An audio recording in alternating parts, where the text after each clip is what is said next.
be talking about Godzilla King of the Monsters. This was a fun movie.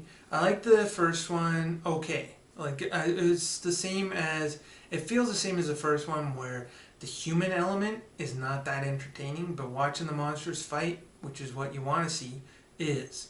Although in this movie there seems to be a lot more into the build up to the fight than there is the actual fight.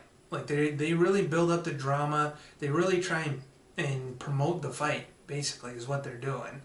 And, you know, trying to basically say that, you know, this monster can't be defeated, this monster can't be defeated, let's watch them fight each other and see who gets defeated. You know, and they keep doing that. They keep talking like they're fight promoters almost. It's kind of interesting to watch, but then you get disappointed when the fights aren't as great as what they promise. But the fights, there are a lot. You know, there's Mothra, there's King Ghidorah, there's Rhodan, and then there's Godzilla, and they hint at a lot of other ones. They kind of show like really quick clips, like there's one clip of King Kong, but they only show him for like a couple of seconds. So they hint at like a whole universe of monsters, but they only show a few in this one. And there's some really good stories though, as far as the monsters go, like their backgrounds and stuff like that, and trying to tell like where they came from, and why they're behaving the way they are, things like that. But as far as the human element goes, Kyle Chandler plays some like a scientist. They don't really explain too much about what he does. It looks like he's studying animals.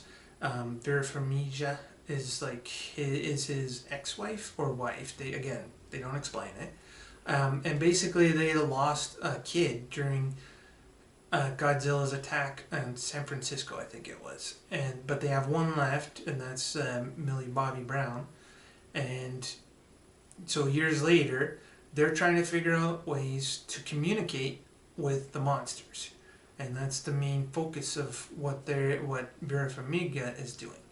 And she figures out a way to talk to the monsters basically at the last second, but she has this weird convoluted plan, almost like Thanos, where she thinks the monsters should just wipe out the earth, and the humanity will rise from that. It's a really odd plan. It doesn't make a lot of sense. Her reasoning doesn't make a lot of sense. She's very wishy-washy with the whole thing. It makes her seem like she doesn't know what she's doing. You know, she's a scientist, she seems like a smart one, but her decisions are terrible and don't make a lot of sense, especially for the mother of a child. To want the monsters to ruin the world makes no sense. And maybe it could if she explained it better. Like Thanos' explanation kind of made sense. Even though you knew it was wrong, he had a reason. Hers doesn't. It doesn't make sense. So the fights are good.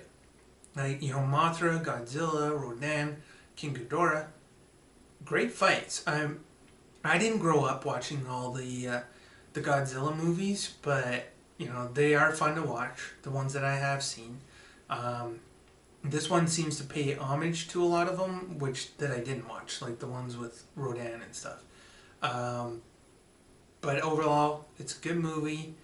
It's entertaining. You know, Vera Farmiga's plan is lame, but again, like there's the human element, which is kind of not that much, and then there's the fighting.